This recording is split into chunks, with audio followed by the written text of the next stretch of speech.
Hey, everybody. Welcome to another episode of the My Game Guys Board Gaming Podcast. I'm your host, Adrian. I'm Zach. And I'm Jeff. And we are coming to you with another Wednesday episode, probably released on Thursday, sponsored by Gray Fox Games. Yeah. Look, that one proclamation was literally only for that day. It was not henceforth in perpetuity. It was that day, that Wednesday, it was getting released. All right. I feel like If it's coming out in the same week, I have no complaints. Exactly. I feel like this only flies really during COVID. Like, people are just especially generous during COVID of like, yeah, it's a weird time right now. We get it. Time has no meaning. No. But yeah. And time is fine. I mean, mainly it's just look at the computer at like Tuesday evening, and I'm just like, not today. So look at it on Monday and say not today, and then Tuesday. That's the default position for Monday. No, that's that just also happens. Yes. But yeah, this is a board gaming podcast, so let's talk about some board games to start things off. In what should almost be its own segment at this point, I played more Pandemic Legacy. So I had meant to pull it up on before the show so I could see exactly what months we were in, because I again forgot. I think when I talked about it last week, we had just lost the first part of June, actually. So we had won January, February, March, April. Then we lost May. Then we won second half of May. Then we lost June. Yeah, that's where we were. So we'd had our second loss. We played the second half of June, and we absolutely crushed face. Which was really good. Looking back over like our game, Zach, one of the things I saw that like I think kind of can snowball to hurt you is if you fail both missions in a given month, you don't get that win bonus the next month, which since it applies in all games in the next month, it can hurt. Like some of that stuff kind of snowballs in pain. So we still managed to win in June, so we got the June win bonus. Nothing really particularly exciting happened in that June game. It was really fast. We won pretty handily. We continue to just eradicate diseases like a motherfucker. And Megan, continues to put out, things on the board that help us win. I don't know like how it's an old game. The third one's about to come out. I feel like the spoiler ban, should be at least a little bit lightened. But anyway, we won, and that was great. And so then we went into July, and July is another month where you get a new character introduced, as well as you get a new mechanic introduced, and it's basically like a search action, and there's a potential, like they straight up tell you, like, hey, you're searching for this new character that you should find, and so we were playing that game, and we initially were doing really good, and then it kind of swung against us, and we got to a point in the game where it was like, all right, we could win on the next character's turn. So like at the end of this turn, like the next guy can basically win on his turn, but we won't finish the search if we do that. Or we can take a risk. I don't think there's any way we could lose, but we'd risk going like 4 more turns, and we can definitely finish the search. The risk is that there's a decent chance of a couple outbreaks that would potentially, one of them would have sent a city further into despair, and then the other ones just would have been like, the first level of outbreaks happening in cities. And we decided to risk it. We were like, all right, go big or go home. Let's do it. And it worked. It worked brilliantly. So we finished the search, and we got access to some of the new stuff, and we'll already be moving into August on our next playthrough. So we won 2 in a row. So we are currently like 8-2, which is pretty great. Now, are you back down to you're back down to 0 events then? Yes. Yep, we're back down to 0 funded events. We've been doing a good job, though, of making liberal use of an action where if you're in one of 2 types of areas, you can add stickers to player cards that give them like alternate abilities.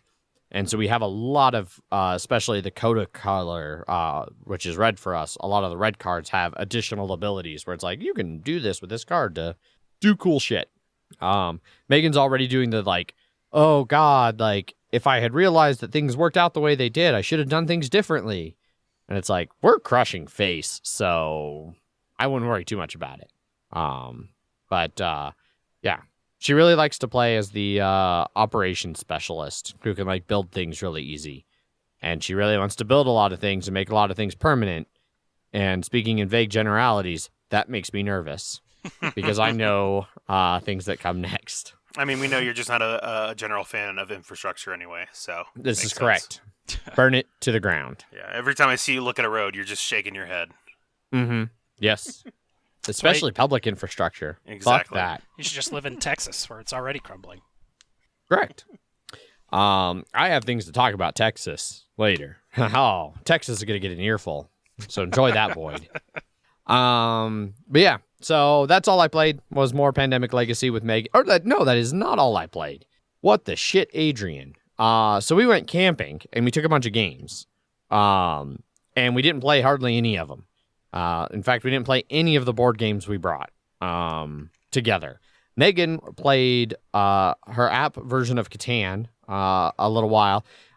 In fact, like one evening we were sitting around the campfire and I was reading and she was playing Catan, and I finally had to tell her, Megan, you need to stop playing Catan. We came camping to relax and you are getting increasingly pissed off.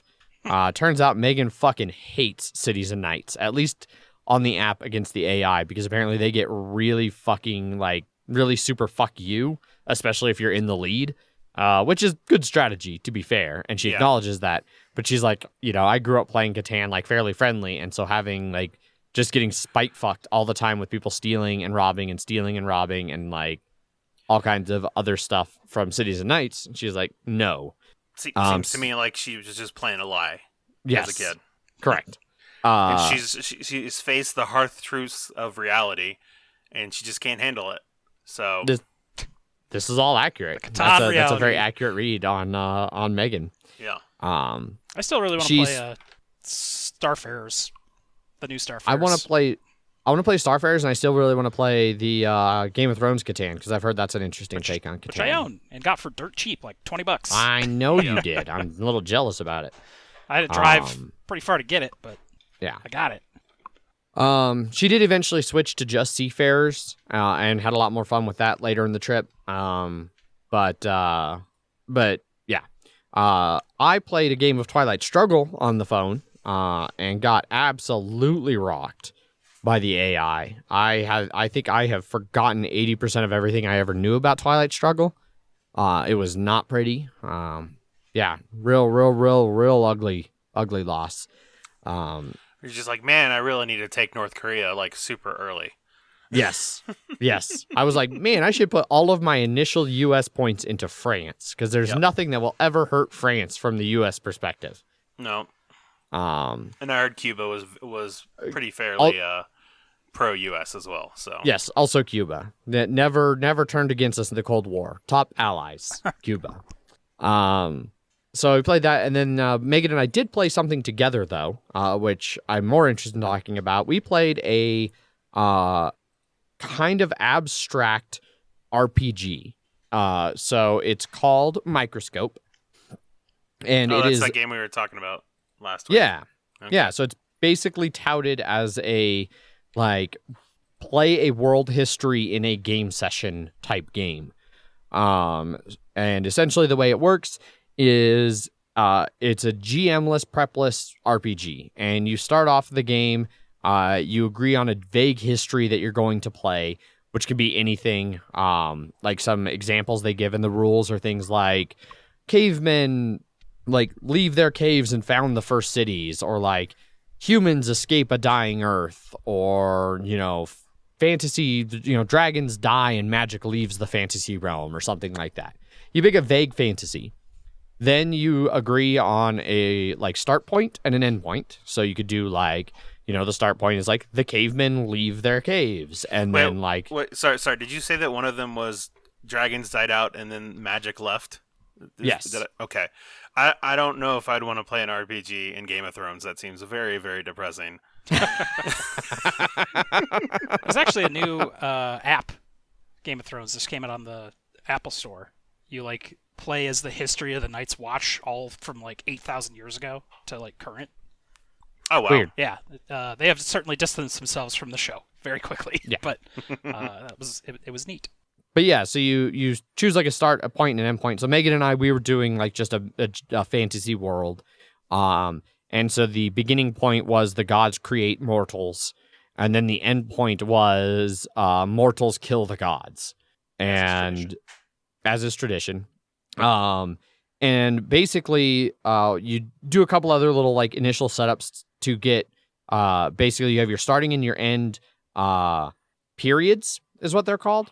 And then each period can have multiple events, and then each event can have multiple scenes. And you do a little bit of setup so that you have some starting periods, events, and scenes. And then you go around, and each person takes the turn being the lens. And the lens picks a focus. These words all, like, it's called Microscope, and there's a lens, and it focuses. And the focus is just you pick something specific to be the focus of that round. So you could pick like a specific person that's come up in your lore, or you could pick a specific event, like, you know, the asteroid impact in the middle period or whatever. And all that is that everybody for that round has to, whatever they make in the game has to pertain to that thing, that focus. And then you go around the table, and on your turn, you get to basically make either a new period, event, or scene. Periods are like big, long, like things that span huge leaps of time. Events are specific events that occur in those time periods, and then scenes are where you actually like role play. So normally, for both the periods and events, you just kind of dictate something, and everybody writes it down, and you stick it on the table. Like you use note cards, and you stack them like tall, long to kind of make a like flow chart of your history. But when you switch to a scene, everybody gets involved. And so everybody picks some characters and you act out a scene. And every scene starts with like a question that you need answered. So it could be like, why did the king betray his kingdom? Or like, you know, why did the astronaut intentionally blow up his ship?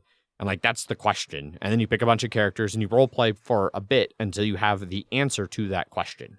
And then you write it on the card and then you set it down. The rules specifically say the game is much better at 3 to 4, is like best at 3 to 4 players. And having played it at 2 players, I can confirm that seems about right.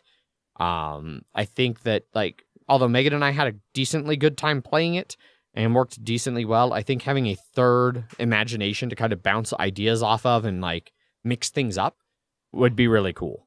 One of the neat things about the game is like it's not linear. So you're making a history, but you can always jump back and forth. So like one person could do something that's like towards the end of the history, and then somebody else could be like, well, that's, you know, like maybe they're like, you know, in this period, this glorious city gets nuked. And that's the first time anybody's mentioned that city. Well, somebody could go like that. Well, that's kind of cool. What was that city like 100 years before it got nuked? And you could go do a little bit of role play or scene setting in that city before the nuke or after the nuke and things like that. And just the ability to really jump around freeform in time, I thought was really interesting. I'm really glad I picked up the PDF for the game, and I definitely want to play it more. I think that I'm going to hold it in my pocket for when Season 2 of Mile High Dungeon Delvers wraps up, and we do probably a few weeks of one-shots. I'll probably try and do a one-shot of that with the MHGG crew and see how it goes. We'll have to like tweak it a bit, because they do suggest like 5 is the max, and even 5 they say starts to get a little bit hard to keep everybody feeling like they're contributing. Whereas like 3 and 4, it goes around the table quite a bit quicker. So I don't know. But I dug it, and would definitely play it again. So yeah, Microscope RPG. Neat. It seems like a lot of those are coming out. I know Gil Hova has one. Yeah. Microscope's kind of old. It's like 2011. So it's practically ancient in board game terms. Seriously. But yeah. So that's all I played. What about you, Zach? What have you been playing? Well, I only really played one game. this week, and it was right smack dab in the middle or the beginning of it on Monday. I went over to a friend's place, and so it was Wes, me, and Allison. We decided to play Mansions of Madness, 2nd edition. I had forgotten to actually bring it with me, and so luckily Wes had his day off, and so I was like, "Hey Wes, would you mind making a quick itty bitty stop? It's not that important. You just need to bring the game and my iPad so we can actually play it all. That's all it is." So, I have everything, and so we were trying to figure out what to play. And I remember you saying, like, I was looking at the DLC scenarios. I remember you saying one of them wasn't good, and I was like, I can't remember which one it is, so I'm just not going to look at them. We tried to do one of the scenarios from Horrific Journeys, which did you picked up that one, right, Adrian? Yes. Okay. It's the airship one, right? Yes. Yes. So it's airship, the train one, and then a boat. I had forgotten that the boat one is a hidden trader. Someone's secretly a deep ones. I think that's the one I've never played. Yeah. Oh, so you probably can't play that very well with 2 players. Probably not. That's good to know. Yes. Or it might be that you just don't have a hidden trader at 2 players. That could be. Because I remember I played it, and one person was a trader, but I had forgotten about it, and so we started playing it, and then it was like, hand out these agenda cards, and I was like, wait, what are those? I don't see anything named agenda, and then it's like, it showed the secret if you're a deep one or a human, and I was like, oh, well, I don't want to do this. I don't want to play a hidden roll one right now, and so we decided to trash that one, and we looked for a different one, and I ended up on the Twilight Diadem. And so this one is, it listed itself as 3 to 4 hours long. And when we were playing through, so basically the gist of it is you basically go to this town that is having a parade for the veiled king. And, there is I forget which, it was, I don't know, let's call it the queen of beauty and honor or whatever it was. And they wear the Twilight Diadem, and every 10 years or so, the queen just disappears out of nowhere, with no trace. And so we are basically tasked with trying to figure out what's going on. So we're going around this town trying to to find clues about what's this parade about, what's the Twilight Ball about later in the day. Get your raging clue on. Yeah, pretty much. And there aren't very many enemies in the beginning, and what was sort of cool is that they had a parade floats that actually moved through the streets, that you could interact with, but it would actually move from tile to tile. So, but you know what? They didn't actually move that much because it gave you an option to throw a wrench into it, and to basically Literally a wrench. I mean, okay, figuratively, but okay. I used a crowbar to stop it. Okay. To stop the float, and because as it moves through, when it finishes going through everything, that's the end of that part of the mission, and so you interact with it. And it's like, hey, if you succeed, you can delay it so you can investigate more. And oh boy, did we delay it every single chance we got. Basically, the first turn we run up there, I had a crowbar, and it's you disable it, and it's off for 3 or 4 turns, and then they finally get it back moving. It moves, and then Wes would come up, disable it. It'd do that for 2 turns, and then Allison would come up, disable, and it was just constantly breaking down. And I'm sure they were getting really mad at us. But we were going around trying to figure out what was going on. But we find out, hey, the tiara is sort of has an otherworldly power. And we're trying to find out where it is, and it's it's in a bank vault. And so we go into the bank. I go into the front of the bank to talk to the actual bank teller, but before I had a chance to actually talk to him, Wes went from behind and destroyed a part of the wall, and then went in and stole the thing. And he had he had the choice of basically staying in there, and we were just it talked about the alarms blaring off, and we were just Wes, you probably shouldn't stay in there an extra turn, because I had my character had an ability that when I moved, another person could move, and they didn't have to be in line of sight or anything like that. So I was like, okay, here, I'm going to move so you can get out of the vault, and wouldn't you know it, at the end of that next turn, like, a bunch of, like, it talked about a bunch of men, like, going into the vault, and then it was like, is anybody in here? And we're like, no, and then they're like, oh, okay. I was like, officer. oh, that's good. Nope. Ignore the person that's literally on the other side of the wall. There's like no one in the vault. They're just walking by and they just saw it, right? Yeah. And then so the first parade float like went by, and then another one appeared, and that one actually had like the Veiled King on it. And you like you could go up and like go up to the float, but the Silver Twilight Lodge people who are like running the show of everything, like they didn't want you to go unless you like be near there at all, unless you actually disabled it. And you could disable it, and once you did, you could go talk to the Veiled King and then like unmask him. And we got like there were so many instances of people who were like, do not unveil the mask like in the game, that like we had the chance to do it, and we're like, you know what? I don't know if this is going to be a good idea if we just do this now. It may turn into like a horrible monster. So let's just let him be him. You do you, man. We'll just keep running around. We stole the Tara, and then like it was getting close to like we had explored basically everything on the map, and we're like, well, what else are we supposed to do? I was like, are we supposed to unmask him? And then we kept seeing mentions of the Twilight Ball later tonight, and it was just like, well, we have to save the queen, and she's not on here anymore. And like, oh shit, there's a whole nother map that we have to go to. And like this was like 2 or so hours in, and I was just like, how is this supposed to last for 4 hours? Because there's two complete maps of different things. And so that one ended, and then we ended up going into the to the actual ball to go rescue the queen.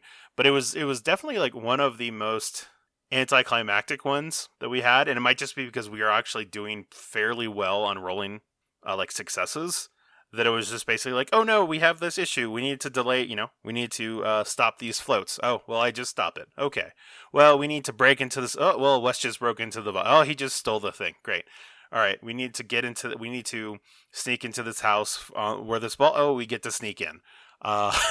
Basically, we didn't really have much failure, and so like we had enemies show up, and it was like because we had heavy weapons, and they were all pretty much cultists.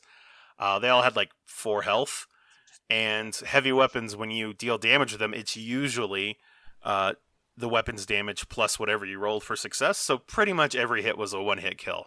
So you beat them to death with luggage. Oh yes, pretty much. Okay, there you go. Yeah, and then. Like I had happened to just grab a rope earlier in the thing, and we went up and found the queen, and then she's just like, hey, do you have a rope? And we're like, yeah, here you go. And she's like, great. And then she just jumped out of the window on the rope and then just ran away. And then it was like, all right, your investigation's complete. And we're like, well, that wasn't much of anything. So I'm curious to see what would have happened if we unveiled him earlier, or if we were not able to successfully get to the queen before everything went to shit, because that's how it happens in a lot of Mansions of Madness. Is like it keeps telling you, stuff's coming closer, stuff is coming closer, and then a fucking Cthulhu worm or whatever like shows up and starts to fuck with everything, a Shogoth or anything like that. But we just had to fight cultists, maybe 1 or 2 wraiths, which was like ghosts. Like we went into a warehouse, and then a wraith appeared, and then we killed it in 1 hit, like it, You beat it to death with luggage. Yeah, and then Smash it. And then later on, one of us went to a cultist, or not went to a cultist. We went to a candy shop where there was a little girl. And you beat her to death with luggage. No. No? Shockingly, you shoved her in the luggage. No, all I did was steal some candy and gave it to her. And then she's just But it was poisoned, right? No, it was. I mean, you know what? I don't know. I don't like. If it was poisoned, it was not a quick acting poison. We'll just say that. Okay. But like you talk to her, and she's like, hey, watch out, there's a ghost in the warehouse. And we're like, yeah, well, we already killed that, so we don't really need to worry about it. So it was definitely not the best scenario we played. I would like to see if I played it again, I would want to unmask him to see what shit goes wrong with that. But it definitely, like I said, it was a 3 to 4 hour one, and I don't know if it was necessarily worth that, but it's still enjoyable just to play with friends. So Nice. yeah, but that's all I've been doing. Okay. Right on. Jeff, what about you? What have you been playing? I haven't played a ton, besides Blood Bowl, Cabo, Hanabi, Blade Runner 2049, and Scythe. But I'll start with Blade Runner 2049. Okay. It's Blade Runner 2049 Nexus Protocol. It's like a hidden... What was the context for you playing this? I was hanging out with an old coworker from Target. Oh, so it's actually like a game out Yes. right now? Yes. Oh, okay. I Yes. did not realize that had come out. Yes. So. It must be brand new. Gotcha. Or not out there very much, but it's just a hidden role game where you have different. I think there's 6 different. I don't know, pawns. I guess they represent your character, and then there's Deckard that's in there, and then you go to each of these different like locations above your characters, where you're interrogating witnesses or interviewing witnesses, and then once you go there, the witness will flip over to like hostile, and then they'll get a different power. A lot of those powers are look at evidence cards. If evidence has multiple, like, so you look at an evidence card and then you have to put a token on there for what it's not. So if you look at an evidence card and it's Deckard, you have to put one of, like, it's not purple or green or blue or any other characters besides black. And then you use that information to figure out who the replicant is. Because no one really knows who the replicant is. You don't even know if you're a replicant or not. You just have to try and deduce this out of the evidence cards that are in front. And that's with these witnesses. You're talking to them, and that's kind of how you're getting information. And then after a certain amount of rounds, basically every witness can be talked to twice. And then after that, the game's over. And you have to make a guess on who the replicant is. If you don't get who the replicant is, they get away and win. And if you get to who the replicant is, you retire them and you win. But it was a little quick, easy, neat game. It was fine for a little small box social deduction game. It's fine. It's WizKids, so the components were crap as always. That seems right. Yeah. After that, we played Hanabi. They had owned a copy of Hanabi forever and never played it. And I was like, I'm going to teach you Hanabi. This was after we had watched hockey all day and drinking, so this is probably beer 7 or 8. On top of that. Oh, dear. Yeah. Everyone was real good at memorizing what the clues were. Oh, I'm sure. Nothing too spectacular happened, especially not the fireworks show. With, I think we got like a 21 in a 3-player game. So it wasn't, magnificent, but they both really liked it. And I informed them that it's a great 2-player game that they could be playing. Okay. And then I was like, well, I've got this game called Cabo. And it's another kind of... It's so rare for you to actually bring that out, Jeff. Yeah, it's literally in my backpack at all times at this point. So I played 3 full rounds of Cabo. My friend Josh really liked it, and he is definitely, there are high chances he will be purchasing a copy. I think we each won a round. My last round was pretty rough, mostly because... Also, that was probably my beer number 9 or 10. And these mostly seltzers. So, you're hydrating and getting drunk. Exactly. Sure. Hangover was great today. But yeah, they had a ton of fun. And then I went home, and now I'm doing this.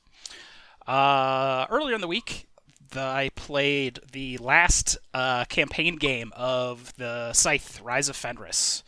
Went through 8 games of that. So, and you're playing this with just friends online? Yep. Okay. Just people I could get together on my schedule, because I think all of us can line up for about 3 hours a week at this point. Yeah. And I will have some sort of recorded thing for a review of Scythe, Rise of Fenris, and the airships coming later this week. Oh, nice. Yeah. Look at you, Jeff. Yeah. And somebody had to do it, so. Yeah. Yeah, but I have like a ton of stuff for Scythe, and the only thing I got the Rise of Fenris and the airship expansion as review copies from Stonemaier Games. But I owned the like Artist Connoisseur Edition, all the upgrades, the Legendary Box, Broken Token Insert. Like, my copy is decked the fuck out, and I've still not played it on tabletop. I've only been able to play it digitally. Yeah. That's just a lot of money spent for not being able to actually play the physical copy of the game. Yeah, I can get that. Yeah. And then there was Blood Bowl, but we'll get to that later. Yeah, indeed. So that pretty much wraps up what we've been playing. But Jeff, you're going to continue talking about board games for a little bit because you continued your Gen Con Media Blitz. Yes. After we recorded last week. Yeah, I had a Monday meeting that I did early.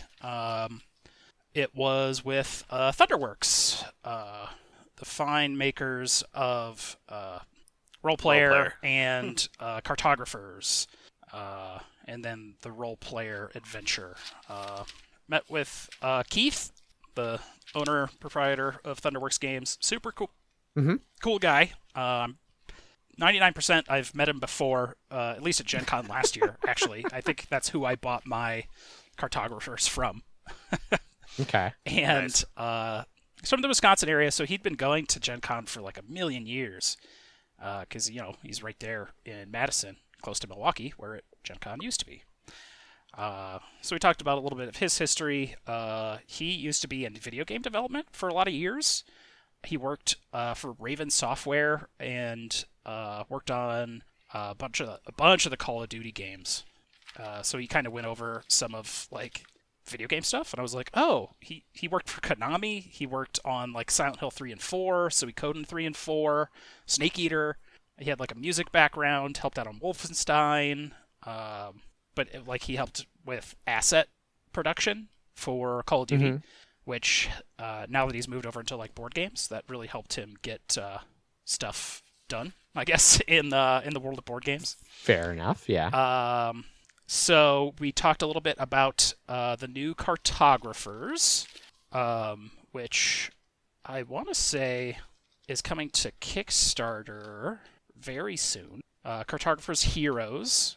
It's going to be a standalone expansion because, like the roll and write, it's going to come with a whole new set of polyomino tiles, but now it's going to have heroes in there, and like heroes can modify the map. Like if there's monsters, like they can destroy monster tiles. There's going to be different monster tiles, of course. The cool example was zombies. They're only a 1x1, but each round they grow.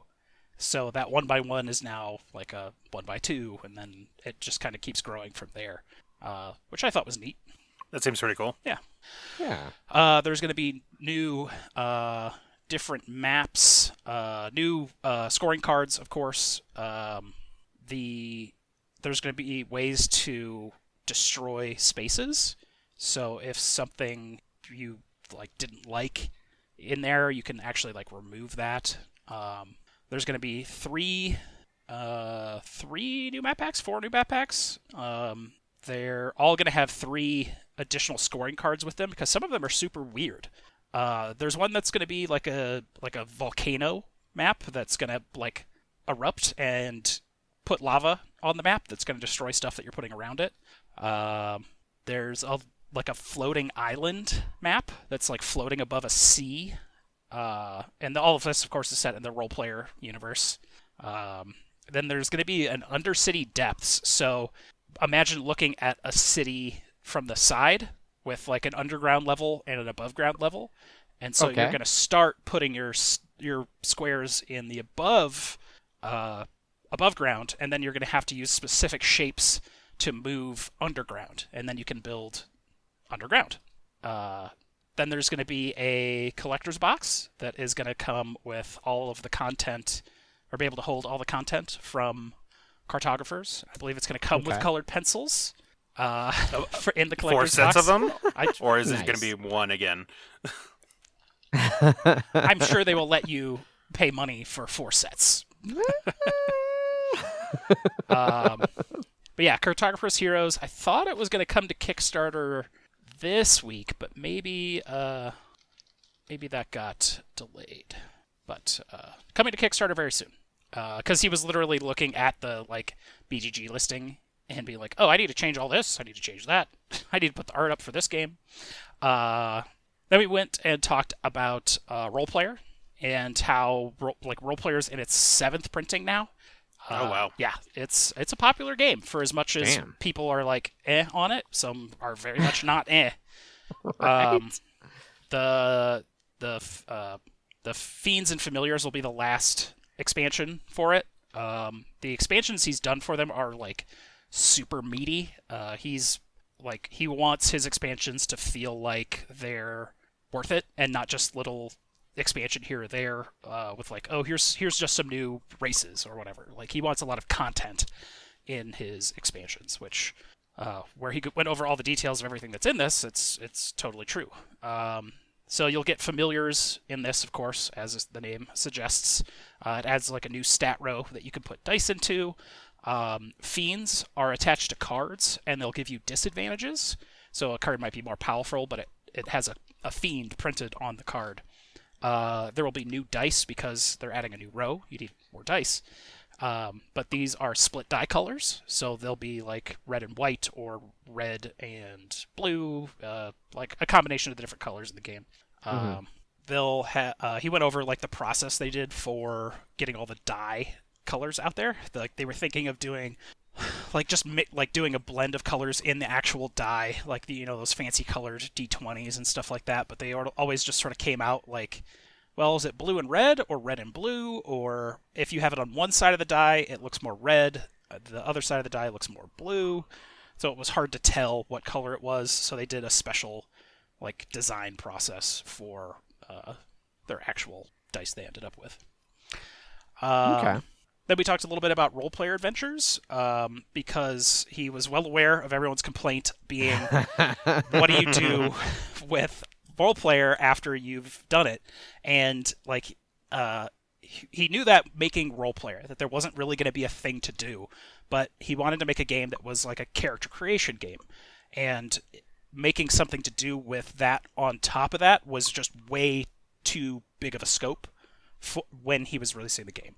So that's why Role Player Adventures is now going to be a thing. He got cornered by one of his friends in a board game store that was was a writer and was I want to make a Role Player Adventure thing. And he's that's going to take years and a lot of effort. And his friend was yes, totally. And so they've been working on this for years now. And that went to Kickstarter. I think we talked about it when it came out, I think. Who knows? And right. It looks super cool. The one thing that he was was Legacy of Dragonholt came out right in the middle of them making this. Dragonholt? Yes, Dragonholt. It sounds like it's pretty similar. Where you're going to have a whole bunch of different adventure books. There's going to be a side quest book that is repeatable that you can keep doing. There's a ton of side stories and side quests that every piece of content in Role Player has an equivalent card in Role Player Adventure. Because when you're doing that character creation process, you're getting those skills, those items, chainmail armor, etc. There has to be a version of that in this game to be able to import your character and do the adventures and things like that.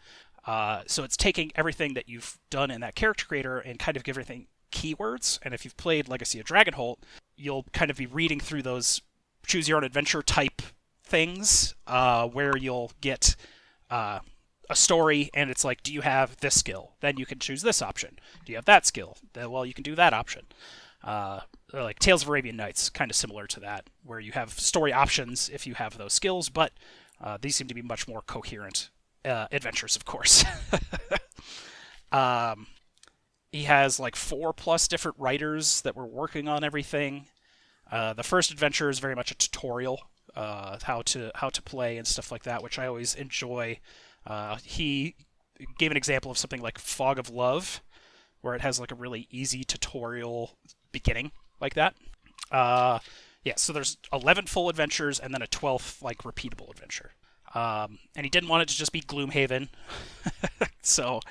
But it's not going to be just Dragonholt. There's going to be more die manipulation and interaction with the game. So I think it'll have a lot more. I don't know. With Dragonholt, it's some of the options like, are you an orc? Well, then you can do this. But it didn't feel like it was really paying off as much. And Role Player Adventure is supposed to have a good payoff with all of your choices. And with how much content they're putting in that game, I have no doubt that there will be a lot of shit to do. Nice. Yeah, and then upcoming, he's gonna have an expansion for Lockup called Breakout. That's the that's like the monster jail role player adventure game. I think that came out around when Cartographers came out. Yes, it was around that, and it was like more of a worker placement-esque game, so yeah. He's got a theme parks game coming out, which is Nate Linhart. Vincent Dutrait's doing the art. Ooh. Yeah, so he's the guy that done. I think he did like a bunch of Robinson Crusoe art. I mean, he's pretty prolific. I mean, he's on he's done a lot of stuff. Yeah, he has done a lot of good art. Yes. And so it's going to be like a theme park over the ages. Like you start in sort of that boardwalk era theme park carousel to like modern roller coasters and stuff like that. Okay. Gotcha. Yeah. So is it going to be Coast Through the Ages, maybe? Yes, absolutely. Then there's Cape May, which I think was the one that he needed to put art and stuff up for, and he hasn't yet, so there's not a lot on there, but it's going to be like a area majority hand management set collection type game over 4 seasons. Cape May is like the first coastal resort city, like back in the 1700s, late 1700s. Yeah. Cool. The Role Player Adventure, the Pledge Manor was up to last Monday. They're going to have a digital adventure creator for that, so people can make their own adventures past what's the 12 that's in there. There's an app for cartographers coming out very soon. I have emailed him to try and get in on that beta test. And then I guess they're going to just keep making more apps for a lot of their stuff, because apps are very popular. Do you know if it's going to be like multiplayer enabled, or is it going to be like just sort of a solo one? I'm not sure yet, because I think they were just starting the beta. So, gotcha. Okay. But yeah, but it'll have all of the different maps and stuff. So, and then there's 3 other books of maps that are all going to be double-sided, like those Undercity, the island, Sky Islands, etc. So, gotcha. More maps. People love more maps. Like Welcome to. So. Yep. Yeah. Thunderworks. Keith, great guy. Glad I could chat with him this last Monday. Oh yeah, definitely. Right on. Cool. Yeah. Yeah. So that pretty much wraps up your Gen Con content, right? You're not doing any more surprise interviews later this week, are you? No. I am not. Okay. But might get in a game of Oath with Leader Games. They might have someone help teach us the new version. Yeah, we were talking about trying to set that up for you and I, like, early on, like a Wednesday or something. Yeah. So we might get a game of Oath in here in the next couple weeks. I'm totally down for that, because I've been dying to play Oath. Yeah. It's the tabletop simulator mod just got updated right before all the Gen Con Online stuff, so they've been working on it hard. Nice. Right on. That wraps up the full what we've been playing / Jeff's Gen Con recap. Yes. And lets us slide on over into some banter. Yay. Yay, banter. I got work fucked today. Hooray. It was a reminder that I shouldn't ever volunteer to do things to be a team player because it just inevitably gets me shit on. Because I relies on other people to be a team player too, and exactly. And if there's one thing that I know about Americans, it's that we're not team players. So basically, long story short, we are behind on some parts, and so they wanted to start running one of our machines 7 days a week instead of the 6 days a week that it currently runs. And I politely raised my hand and said, "Excuse me, I have to do a lot of maintenance on that 7th day when it's not running, like 4 to 7 hours, depending on the day. So that's going to be hard to do when you're running." And they were like, "Oh, shit, that's right. Well, what can we do?" And they were like hemming and hawing, coming up with all these different plans. And I was like, well, I could come in an hour early to like do part of the maintenance I have to do. And then you could give the other part of the maintenance, like I could do like an hour and a half, and then the other hour and a half for the main like weekly one can go to somebody else who can do it on third shift when they're not going to run. And they're like, "Oh yeah, that'd be a great help. Thank you so much." I was like, "Yeah, I'm still going to leave an hour early though. Like I'll come in an hour early, but that means I'm leaving an hour early. I'm not working a 13-hour shift." And they're like, "Yeah, of course." So that was the plan, and they messaged me Friday while I was camping, and we're like, "Hey, yeah, you're all set. We got everything squared away. You're good to come in an hour early and get that taken care of." And then I came to work on Saturday, and I asked my direct supervisor, and I was like, "So they're ready to go, right? Like they're not going to be running the machine that'll be ready for me to work on?" And he's like, "Yep, sure thing." It's like, cool. I got in there this morning, and they were running the machine, and they did not want to shut it down for me to work on it. It was like, you sons of bitches. You motherfuckers. Got him to shut it down, did all the maintenance, and then I worked the whole shift, and then shit got really busy right at the end, and the relief shift, the night shift, was late, and so I didn't get to leave an hour. I came in an hour early, but I did not get to leave an hour early. So I did a 13-hour shift today after doing a 12-hour shift yesterday, and I get to turn around and go right back to work tomorrow morning. So it's great fun. Hooray! Yay, work. Indeed. So I'm hoping that's just like a one-off issue this first weekend of it and that they'll iron out the kinks. But we'll see. If nothing else, at least I get a little bit of overtime. So, Mooney. This was one of the first weeks that I've not had 4-ish hours of overtime. I actually worked regular for once. 40 hours. Right on. Yeah. You said they hired the person? Yes. That's going to eventually replace you? Yes, that is the grand plan. They just started this last Wednesday, so I bet they're going to be 2 weeks on nights or on days, mornings, and then 2 weeks on nights, and then we swap. Okay. Yeah. Once they get trained up on process and stuff like that. But they came in pretty knowledgeable about forklifts and stuff like that. It's their first warehouse job, but not their first brewery job. They were actually brewing for Bear Brewing, I want to say, before this. Oh, okay. Yeah. And then they graduated fermentation science at CU, so now they're warehouse at Avery. Okay. Nice. Yeah. So then I'll fingers crossed I get 8 to 4, and the monkey's paw wish doesn't move me 6 to 2. Because that's not what I want. Would you rather just stay at late night shift? I don't think so. Because working in the morning still frees up literally all social life where it does not currently. Is when I'm getting home at 11 o'clock at night. Right. And having free time from the morning till I leave for work at 1:15. Not a lot of people can do things around that. Cool. Well, hopefully that'll all come to fruition for you soon, Jeff. Yes. We're hoping for you. Plus, it'll be great for when we get back to streaming for you to be on a normal schedule. That would be helpful, especially because I would get off work and just be able to go straight there. Right. And not have to go home and then 30 minutes back. But I don't know. We're never doing that anyways. So. Right. Nothing's good. Nothing's going to go back for at least a year, I would suspect. Oh, yeah, no, we're all fucked. Yeah, 2020 is just a shit show. Yeah. Yeah.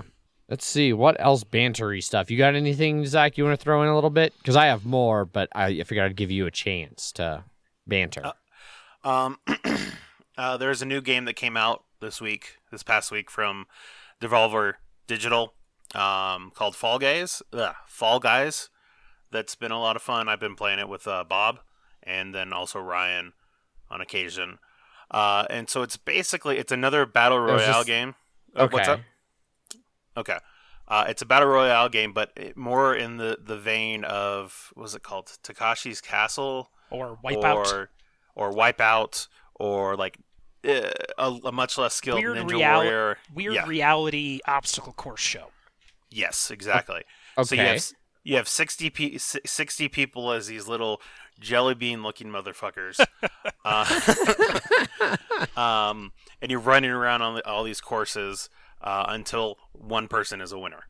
And there are various there's races. There are like this giant cylinder that's rotating in various ways, and you're just trying to balance yourself and not fall off. There are team-based games where you'll just get matched up with, like, say there's 12 people left.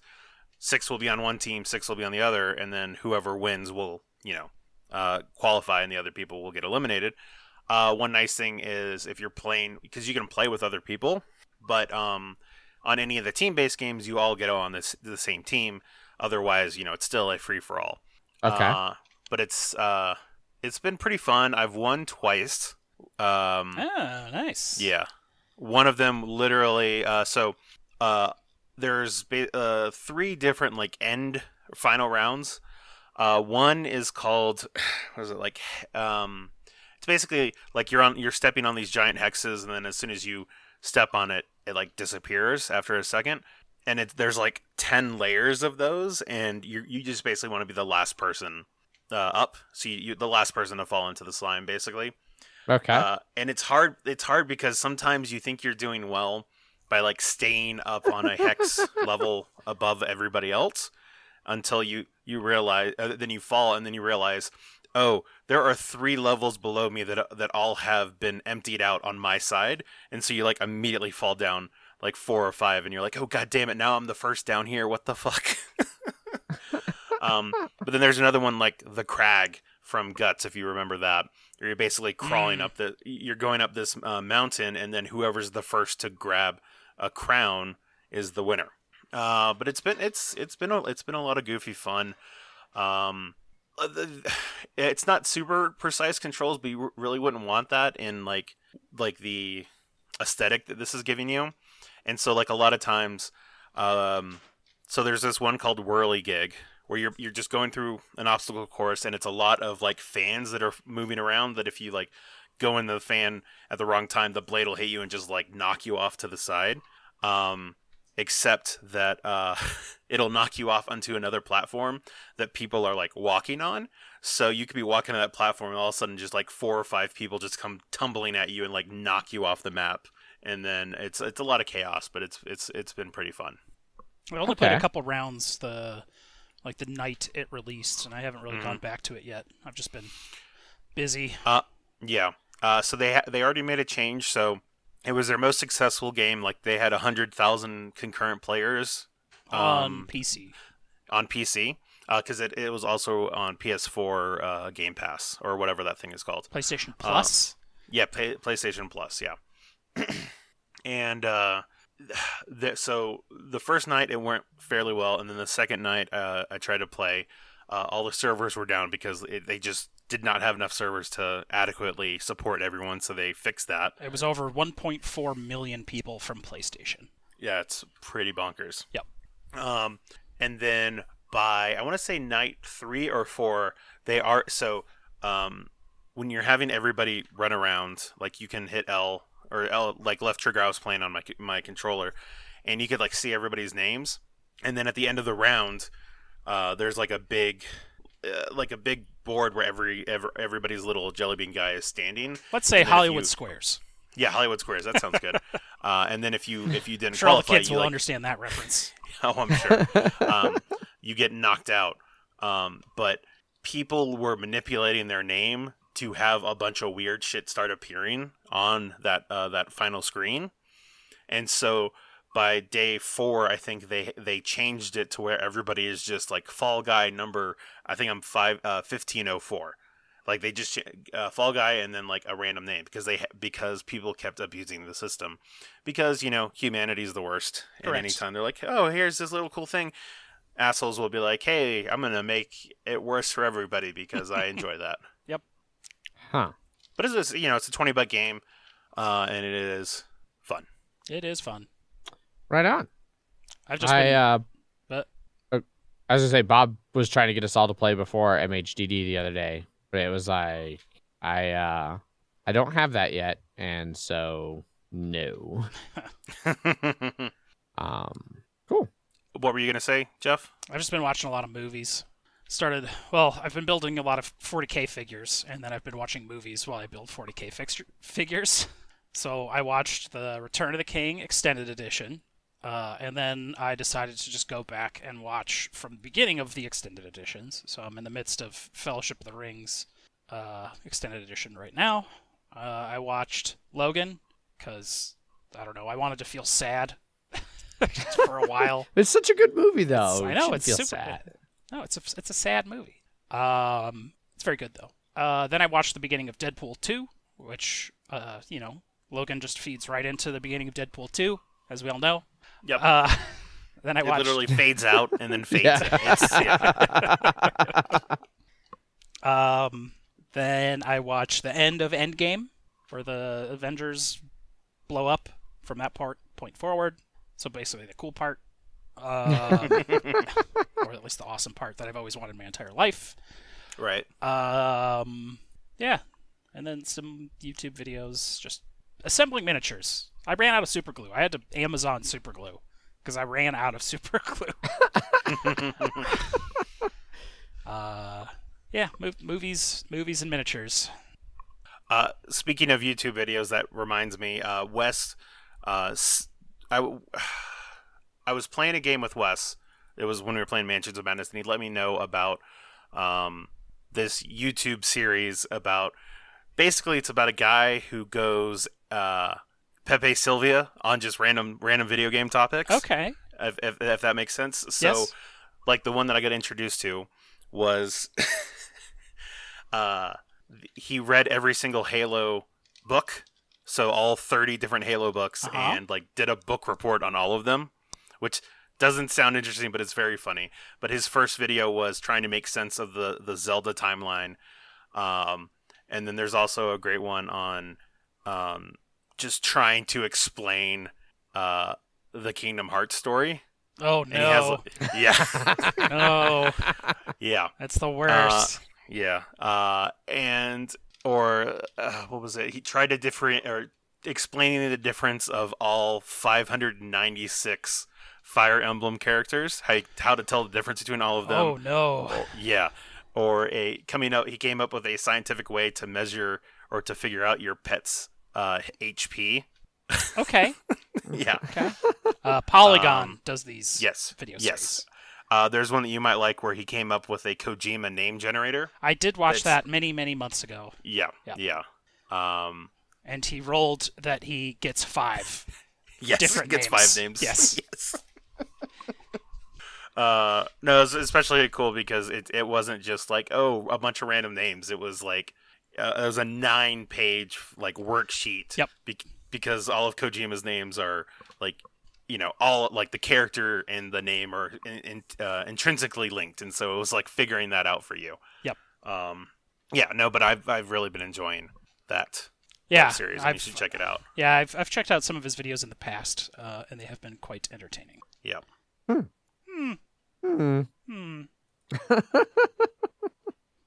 I talk about Blood Bowl now? Yeah, I was going to talk about camping, but the episode's already an hour, so cool. I just want to talk about camping. You became one with let the me terroir. guess. Yeah. Let me guess. You were just outside, and then at some point you were in a tent and went to sleep. Stuff happened in between. Great. No, we went on a long hike. We camped at down by Mount Chavano, which is one of like the big 14ers here in Colorado. One of the 52 14ers in Colorado. It was an awesome campsite. Coolest thing, the only thing I want to talk about, the river behind our campsite. We got like one of the best spots in the entire place, which was amazing. The river was like right behind our campsite, and somebody had built up a while ago like a little bit of a makeshift like dam / retaining wall thing. So there was a big old pool, and it was deep enough to actually like get in. It was a little over waist deep for me. It was fucking cold, but it was deep enough that Jester had to actually swim. So we got to like teach Jester to swim, and she took to it really, really well. And so I'm super excited about that. And yeah, otherwise we did a big hike. We saw a cow randomly in the woods while we were hiking. Cattle? As you do. Yes, cattle. An Angus specifically was the breed of cow. It was fucking huge. And Jester really wanted to like, I don't know what she wanted to do, but it involved going towards the cow. I don't know if she wanted to chase it, or attack it, just get closer so she could figure out what the fuck it was, but she wanted to get closer. Yeah, other than that, like Zach said, pretty standard camping experience. I already talked about the little bit of like gaming we did. Had campfires, made really good food. Oh, one other little tidbit. My my Laotian coworker got me to order some spicy ramen from, I don't know, somewhere in Asia online. And she was like, no, it's really good. It's not that spicy, but it's really good. You should get some. So I ordered some. And so when Megan and I were planning our food for the trip, I was like, well, we got this ramen that just like came in the mail. Like, how about we take, some of this ramen? That'll make good camp food. So is it like dried ramen then? Yes. In that okay, all right. Yes. Like instant ramen. Yeah. And she was like, yeah, that sounds great. And there's nothing in the ramen package that's in English. But the imagery on it indicates that it's going to be at least kind of spicy. So you're like, yeah, we both like spicy food. That'll be fine. Fucking shit was some of the hottest goddamn food I have ever eaten in my life. So we're sitting there around a campfire. Like, we don't have anything else to like kill the heat. We're like, well, we just have a lot of water and it's not working. The water is not working. It's making it worse. Oh my God, it's making it worse. We finally were able to vaguely tame it with some dry pita chips and hummus. Like just coating our tongues in hummus. Great. It was delicious. It tasted really good, but holy fuck did it burn. So yeah. So that was my camping trip. Swimming in ice cold river water, finding a cow in the woods, and eating super spicy ramen. Okay. Now you can talk about Blood Bowl, Jeff. In the bloody minute, which is now. Now. So played the last game of the season against the Norse, against my Tomb Kings. I was definitely playing for third with this. They weren't getting third, but it was definitely mine to, I don't know, lose third place. I guess I needed, because the cast chosen could have taken over if I didn't win. But first and second were doing so well that I didn't really have any chance. So the first half was very competitive. The thing about Norse is they're all like armor 7, and they're in a bash league, and in his previous game he lost his Yeti to like either a minus strength or dead or something like that. So and it had like 3 skills. So he got a ton of inducements this game. And he picked Morgenthorg, which is like move 6, strength 6, edge 3, armor 10, block, mighty blow, and some other shit. He's basically like the most, well, he is the most expensive star player in the game. And he lasted all the way to the end. Which, kudos to him, because I almost pitch cleared him. The first half was super competitive, though. I ended up scoring on my 7 after causing a KO, a death, and another KO, a couple turnovers, because I started fouling at that point to try and get his stuff off the pitch. He was dodging all over the place, and there's just basic human dodging, but he dodged, I guess he dodged 11 times total the game, but his dodge was very bad as he failed 4 of the 6 3+ dodges he made in the game, which is not great odds. But his POW game was insane. He had 23% POWs. Your average is 16, and he threw 16%, and he threw 20 POWs. I was like, man, he is POWing me all over the fucking place. And he clearly was. But that didn't help him after the half. In the second turn of the second half, I got a badly hurt and a KO, followed by 2 more casualties, a badly hurt and a serious injury, then another serious injury and another badly hurt. I think he finally got he did get 2 casualties in the game, but since my team is undead, they all have regen on a 4+. They just go into reserves and don't count as they don't go into the casualty box, and I made both regen rolls, so I didn't actually lose any players. I ended up with 9 casualties that game, 5 badly hurt, 2 serious injuries, and 2 kills. And then all the serious injuries were stat breaks, so they're basically retired. I really fucked up his team big time, it was a nice cap to my Tomb Kings season. I'm 3rd touchdown differential, I'm 3rd casualty differential, and I'm in 3rd place. And one of my Tomb Guardians got a block on a doubles, so I now have 2 block Tomb Guardians, which is pretty nice. His team's probably gonna get retired. Not sure when the next season is gonna happen. I know a bunch of people aren't gonna be in for the next one. Like 3 or 4 are dropping out, so we're going from like 10 players to like 7 or 6 even next season. So we'll see what happens. But it was fun because we got all those extra 6 skills to create our teams, so we got to feel what like a more developed team was for everyone that was playing this season, instead of just starting at the usual million. So I talked some last week about the Blood Bowl leaks. That has been constant. Yes. Out there. There's a ton of leaks coming out all the time. Like, from what I had seen, it's like returned rulebooks because of defects, like being returned to the printing factory or something, and someone had gotten a hold of those and are like just taking pictures of every single page. So like the passing is getting changed, teams are getting changed, everything's kind of getting more expensive. General skills are getting a little different. Like there's going to be like a pile driver skill, like a clothesline armbar type skill. Things like claw are getting nerfed because they can't take advantage of Mighty Blow because claw, Mighty Blow, you just need to roll 7 and you've broken armor because the +1 just turns it into an 8.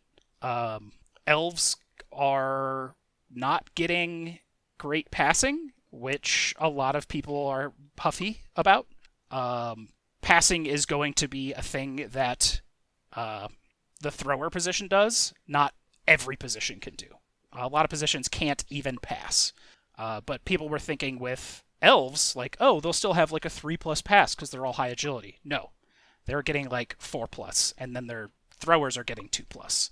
Everyone can still catch the ball, but not everyone's just going to be able to throw the ball anymore on those high edge teams, which some people were happy for. Necromantic team, they're losing whites on their team, which were your standard like move 6, strength 3, edge 3, armor 8. Now they're getting wraiths that are literally ghosts that can't hold the ball because they're ghosts. They have no hands, but they have foul appearance, so you need to roll a 2+ to be able to even block them because they're spooky. Spooky. The Snotling list leaked. They seem whatever. Like all their good stuff is secret weapons, so they're just all going to get banned after the first half or the first touchdown. But apparently they can have more than 11 players on the pitch, but they're still all strength 1. So, meh. They'll have some trained trolls, and apparently, like, trolls are getting projectile vomit, which I think is like a 2+ make an armor roll, and that's not bad because you don't have to roll block dice for it.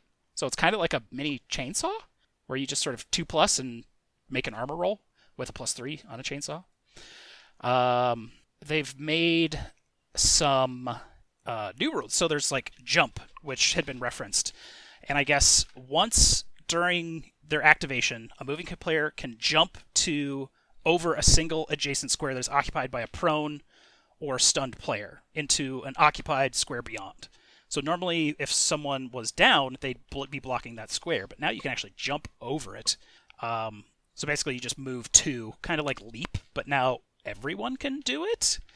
Okay. But you're going to need an agility test. So certain teams are going to be way better at that than others. And it's just something that everyone can do while they're moving or blitzing or whatever.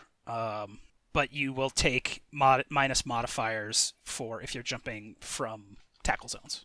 So if you're jumping into tackle zones or jumping out of tackle zones, you get -1, -2, etc.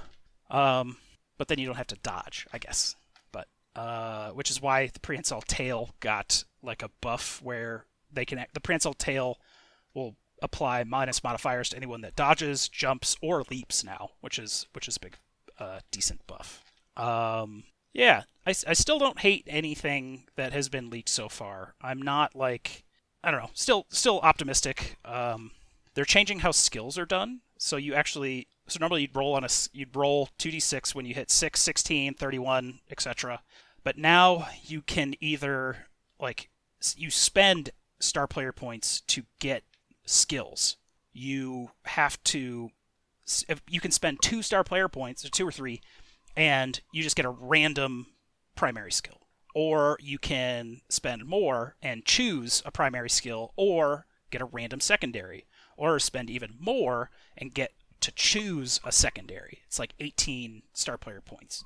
So if you want to choose block for your guy that would normally only get that on doubles, you can do that. It's also the same for stats. If you save up a bunch of star player points, you can just be like, I have spent star player points and now I'm plus agility. You don't have to roll an 11 to be able to get plus agility anymore. So that's definitely going to change how things happen. And apparently there's ways to heal stat breaks instead of just being like, oh, strength broke and they're retired because they're literally useless. There's going to be ways to do something about that. They showed off both of the new teams. It's going to be Imperial Nobility and a Black Orc team. The Black Orc team is going to have 6 Black Orcs and then Goblins and then Troll. And then Imperial Nobility is kind of like the Bretonnian team that was on like Blood Bowl 1 or 2, I think it was introduced in. But they look interesting. You know, two brand new teams that are actually in the core set and not just orcs and humans again. So they are different lists. Yeah, that's your Blood Bowl leak update. There's still some up in the air over what teams may or may not just be completely cut from the game, or they won't be in the main rulebook and will have lists online. A lot of those are teams that are not really IP that Games Workshop supports anymore, like Amazons, Chaos Dwarves, and some of the other kind of like Vampires, which I was hoping Vampires were going to get an update because they're kind of the worst team that's not a stunty team. Oh, they're definitely the worst team that's not a stunty team. And I was hoping they'd get a little bit of love in some fashion, but they might just go unchanged into this new edition, which should come out this holiday. Okay. Yeah. It's like a new leak every day, and I love it a lot. It's giving you sustenance, eh? Yeah, pretty much. Yeah. And that's Blood Bowl. Right on. That wraps up the Bloody Minute then, and there is no Kingdom Death Hour this week. Do you guys have a new one scheduled? I think next weekend. Next weekend? Okay. That seems right. Zach is alive. I am, yeah. Right on. Well, that lets us move over to some news and Kickstarters, but minus the news because we skipped Kickstarter for 2 weeks, and so we're going to skip news this week. Not that there's much news anyways, so... Correct. On to Kickstarter. Our first Kickstarter this week is Ultimate Werewolf Extreme.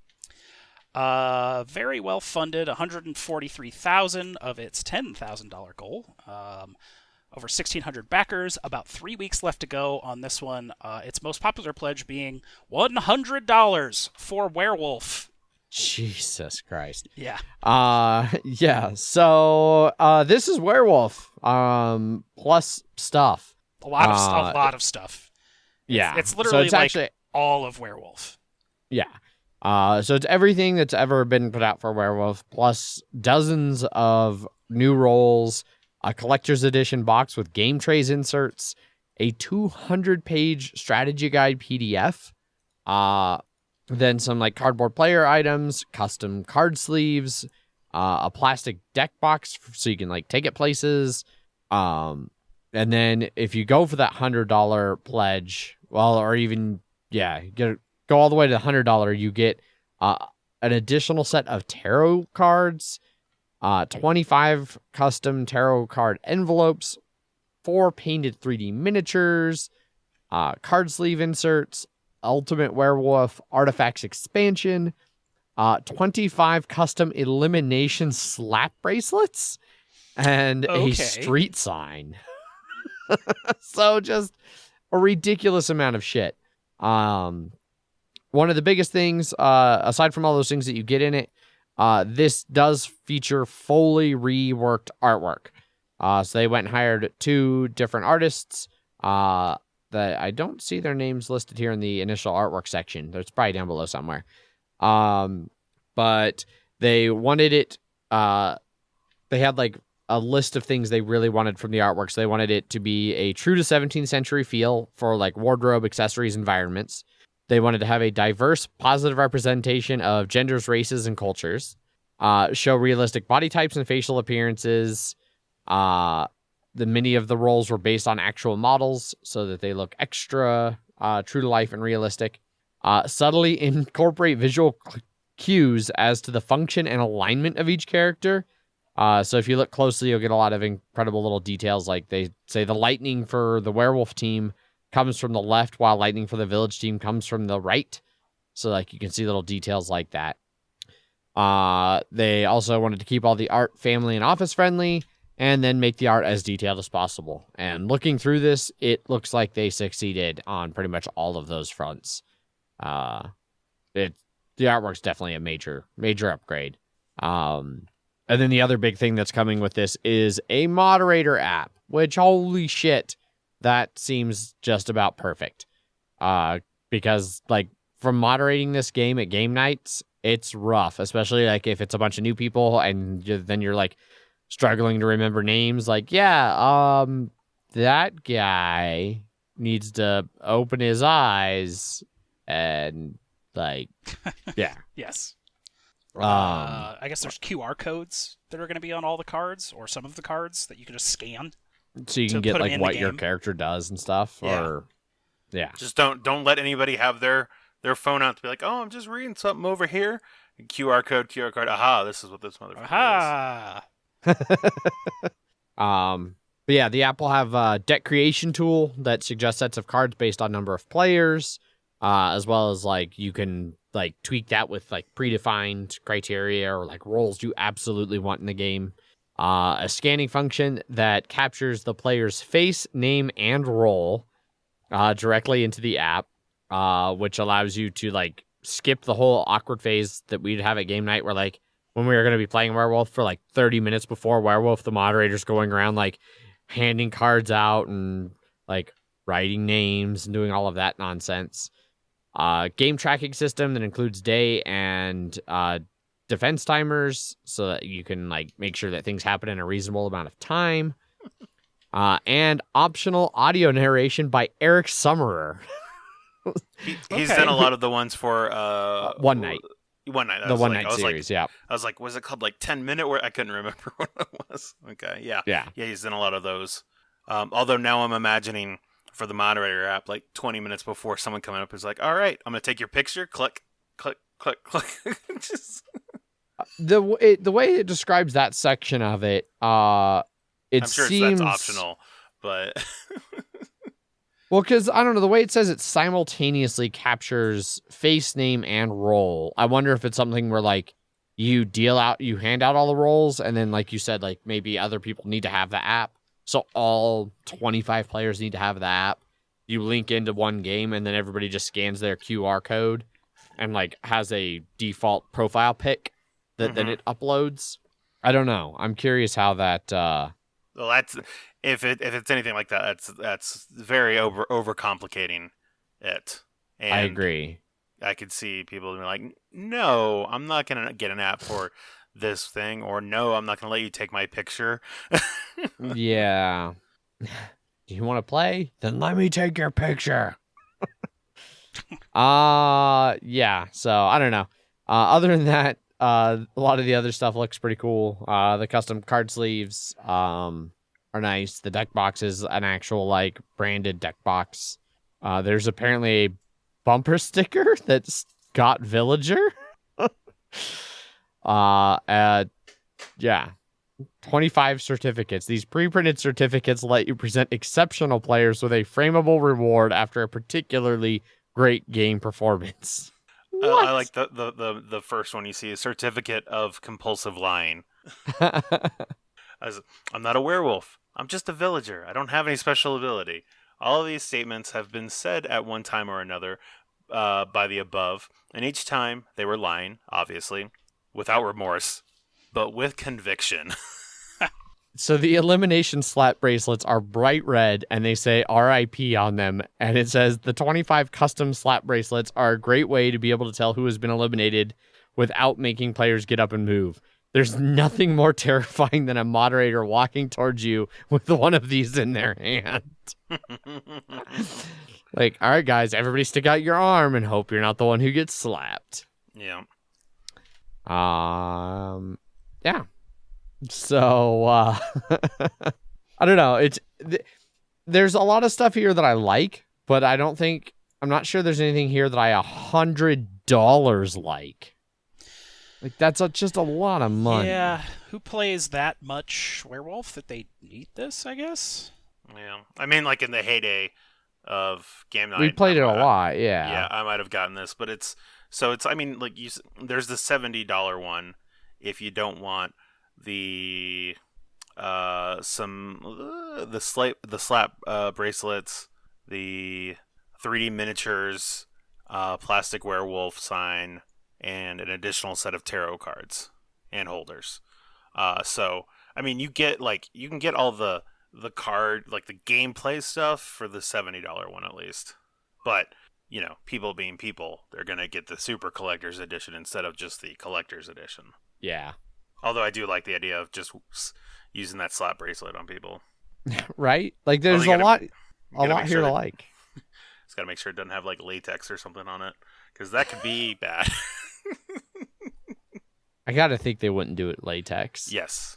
But, yeah. So if you've just been dying for more Werewolf, this is the most more Werewolf you could possibly want. Yeah. Yeah.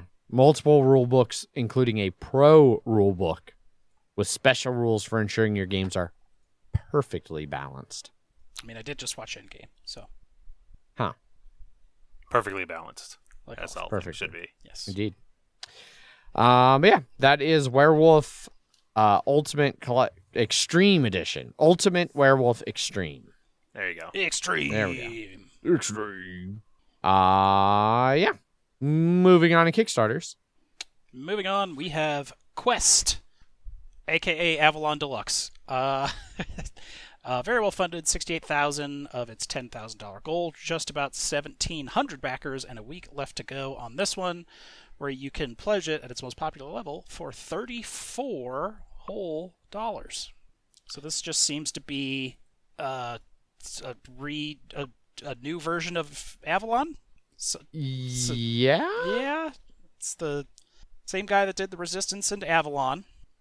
And, yes, and it seems to be just Avalon Deluxe. Which, yeah, so it's like in some places they have it spelled out as like Quest : Avalon Big Box Edition.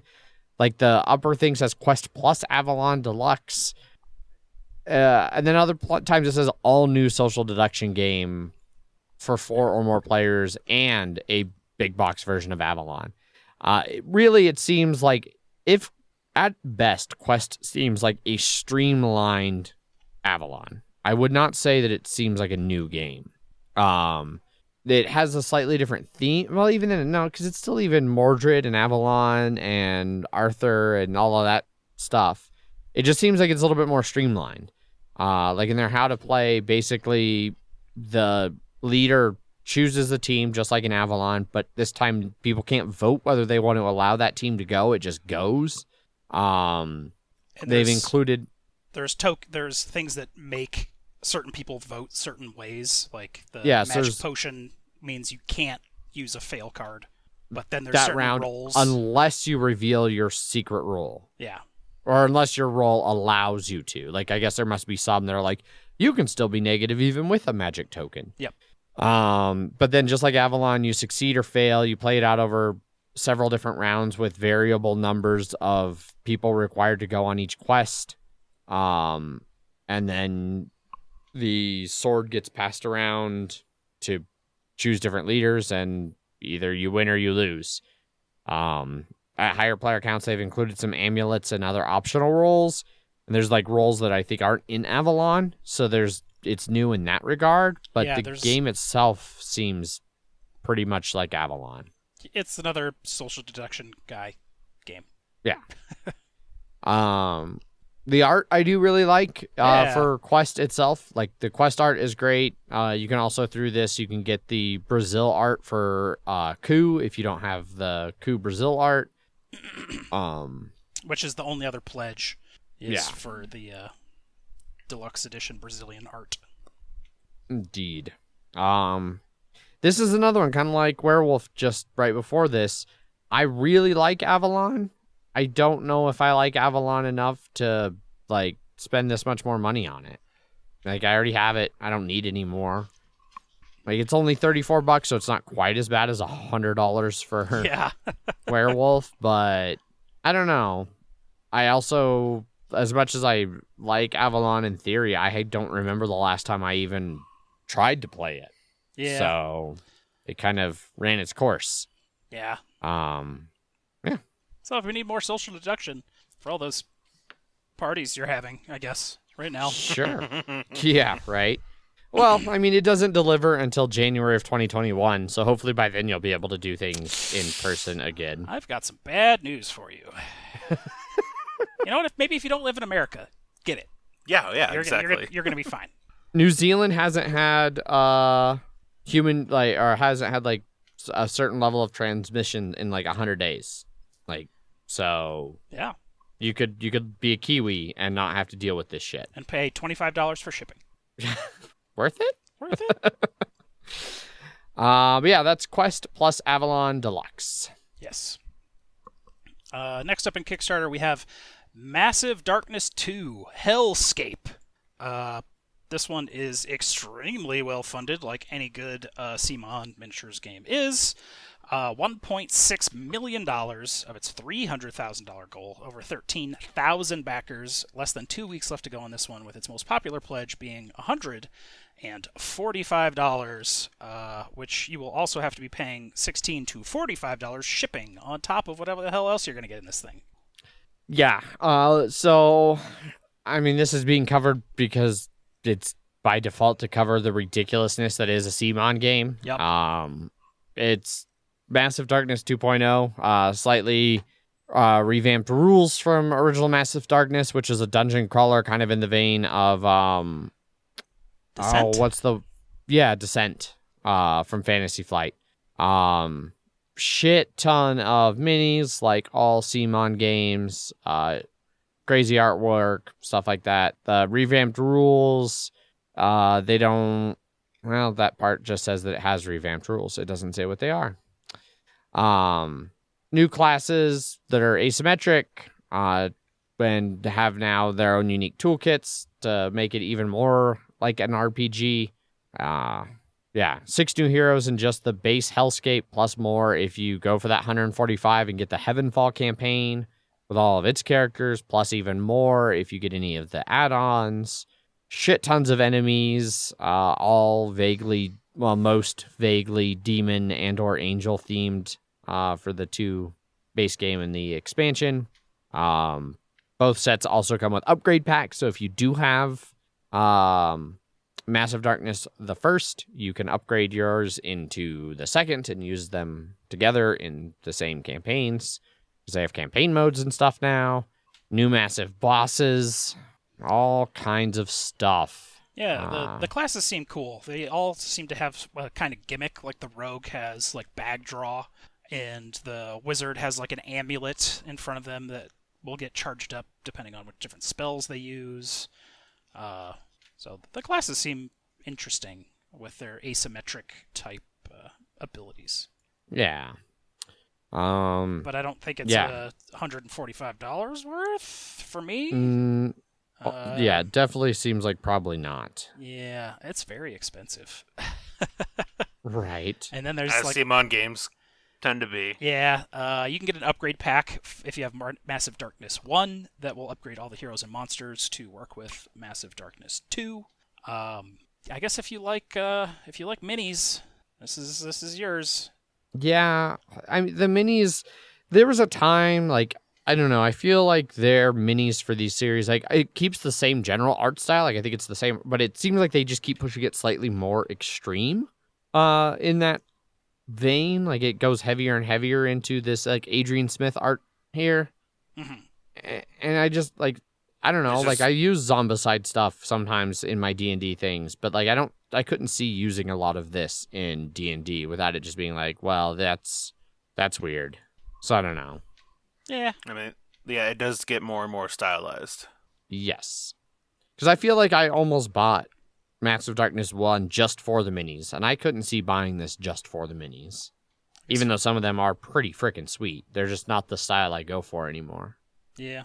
Some of those bosses are fucking huge, though. For sure. They have a full rule book, so if you want to see the changes they've made, you can go check that out. This one actually works. Looks like Massive Darkness. Exactly. If anyone remembers that fake rulebook someone made that was like copy pasted from Massive Darkness many years ago. Yes. This one indeed is actually Massive Darkness. Yeah. And fairly complete too. Yes, they seem to have everything there. Yeah. Okay, I lied. The Naga I would probably use in D&D. The Naga look pretty cool. Well, rip $145. Yeah, that's the problem. So, but yeah, that's Massive Darkness 2 Hellscape. Go check it out if you want to spend a whole lot of money on some CMON minis and ostensibly a game behind it. Ostensibly. Last up in Kickstarter. We have Arcana Rising. Very well funded, $69,000 of its $10,000 goal. Nice. Over 2,000 backers, less than 2 weeks, about 2 weeks left to pledge this one, which you can for $34. Indeed. So right out the gate, we'll just get this little disclaimer out of the way. This is the latest Kickstarter from our sponsors, Grey Fox Games. Just launched last Tuesday. So been out about a week by the time you're listening to this. But yeah, so we're going to cover it because it also, I don't know, I think it looks kind of cool. So we've been kind of teasing this in our sponsor posts at the end of the episodes. If you haven't been listening to those, then one, you should. But also two, let me tell you about this game. It is basically a drafting game. You are going to pass spells around. You choose a single card and pass the rest.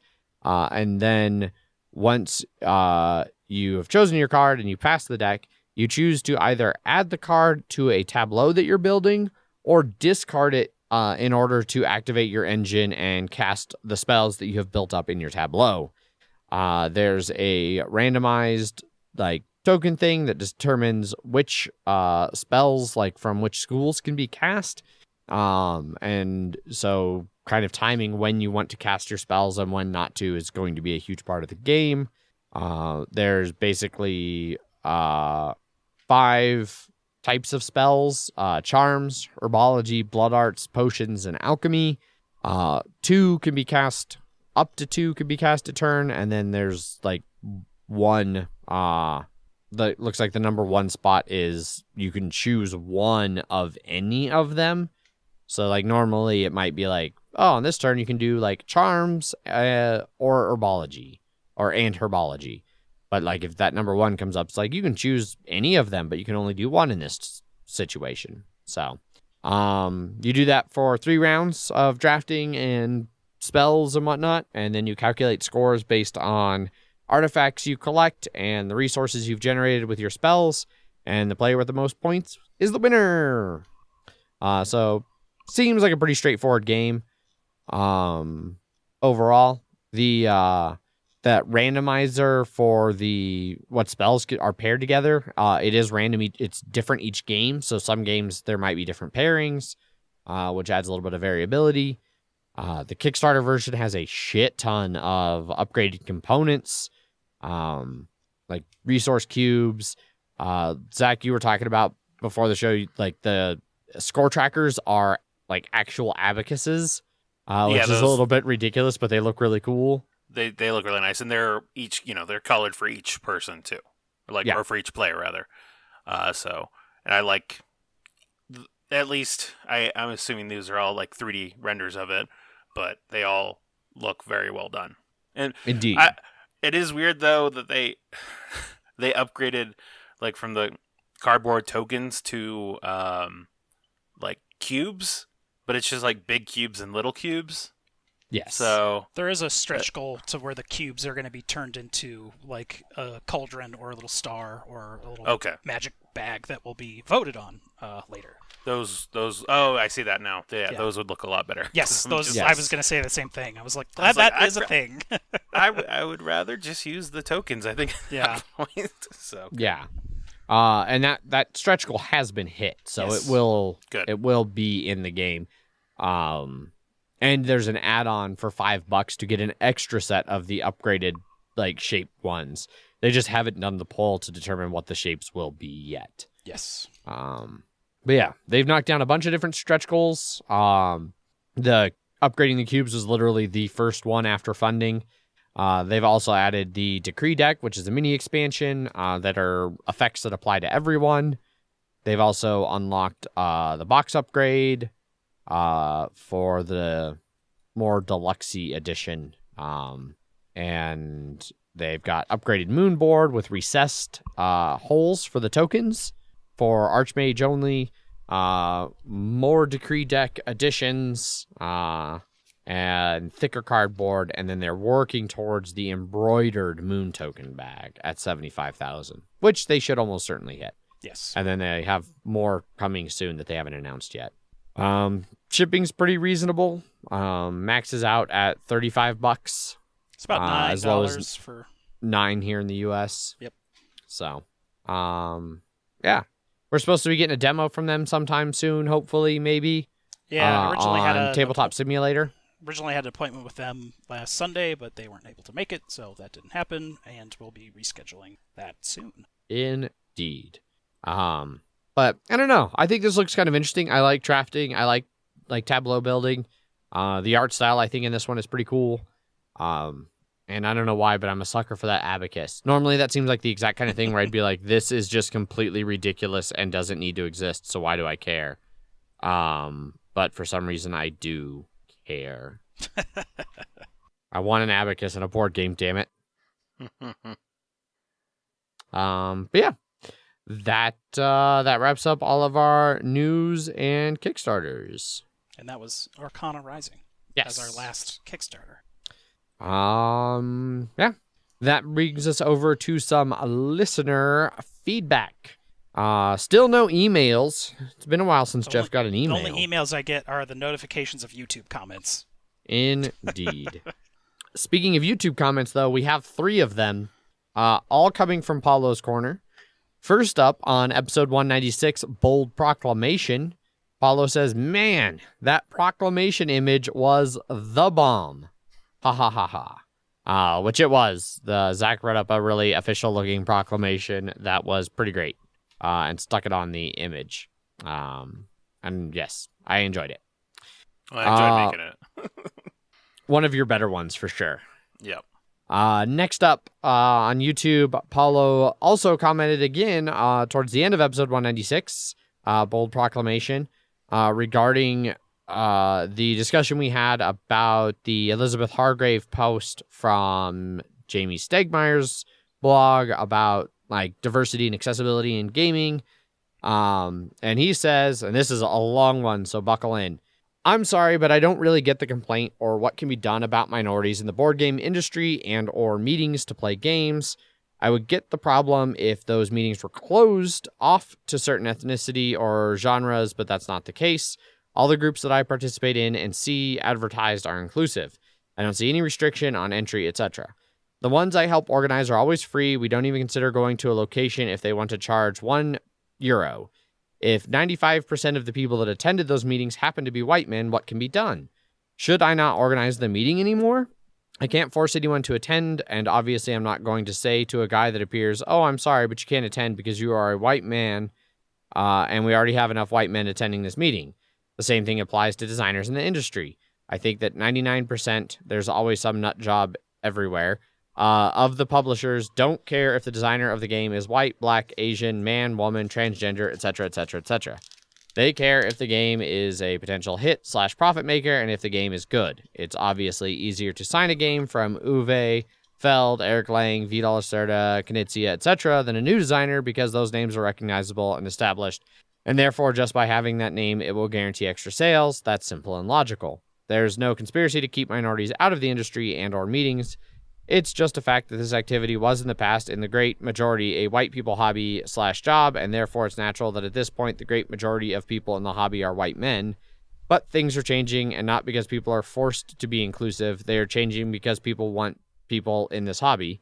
And if you are a good person/designer, 99% of the people, again, the 1% nut job fee, will not care if you are a man, woman, white, black, etc., etc. They will just be happy to have more good people among them. By saying all of this, I'm not trying to whitewash anything. I'm not saying racism and sexism don't exist and that we shouldn't speak out. I'm just saying that I don't think any of those things are the reason that 95% of the people in this hobby/industry are white men, and that I don't think that the white men are trying to keep it that way. Obviously, when anyone sees discriminatory behavior, be it in the industry or in meetings, they should report it. It should be exposed, and it should be dealt with right there and then. Sorry for the long and probably not PC and popular comment.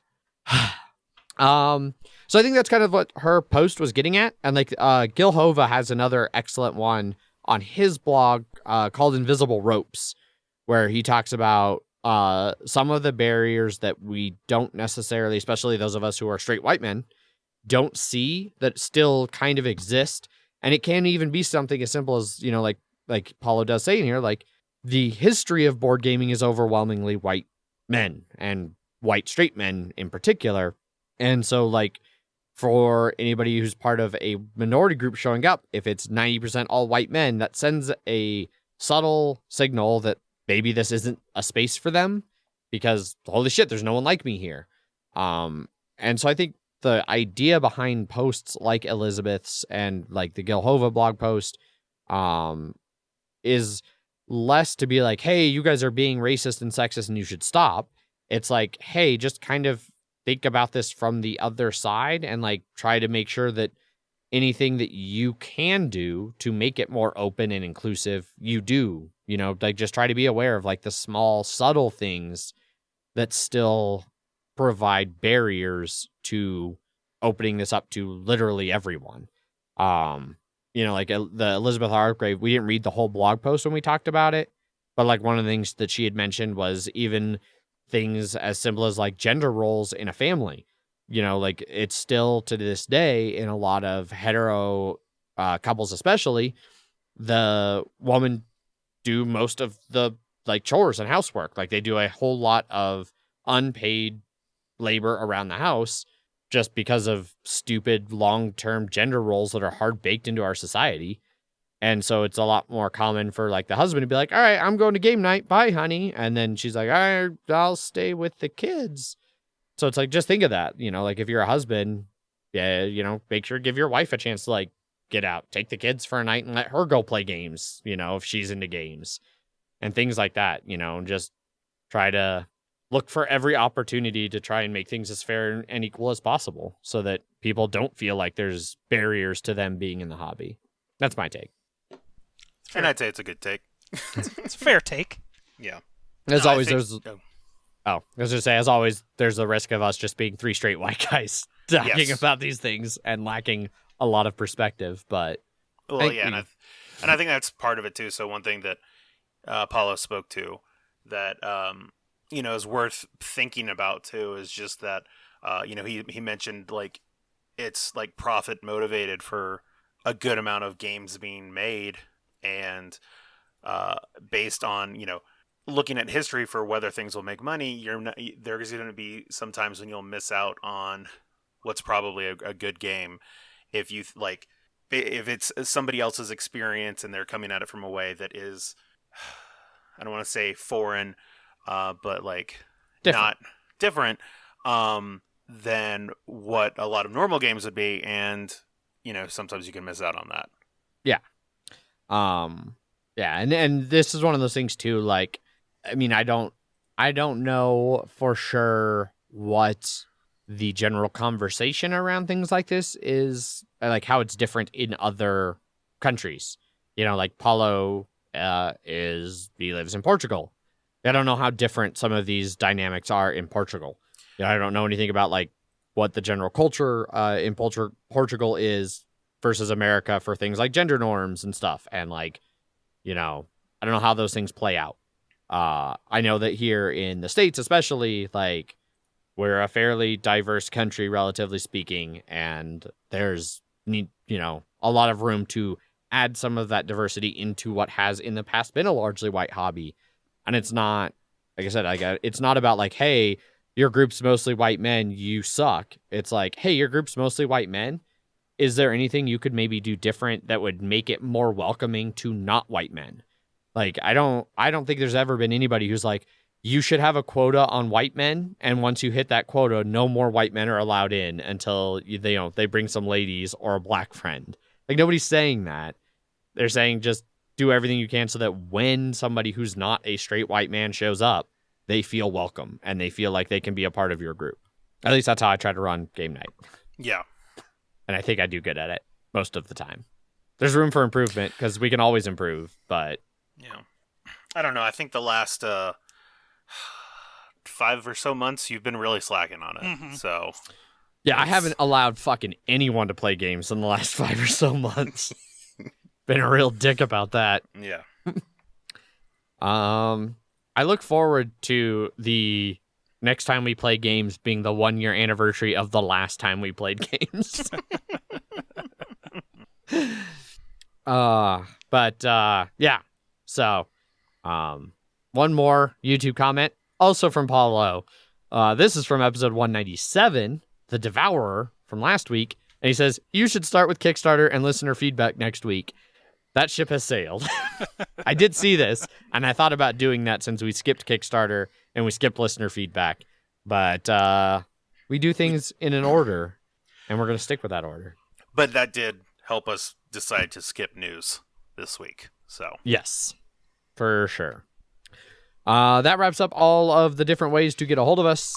If you would like to participate in listener feedback, you can get a hold of us in a bunch of different ways. You can send us emails.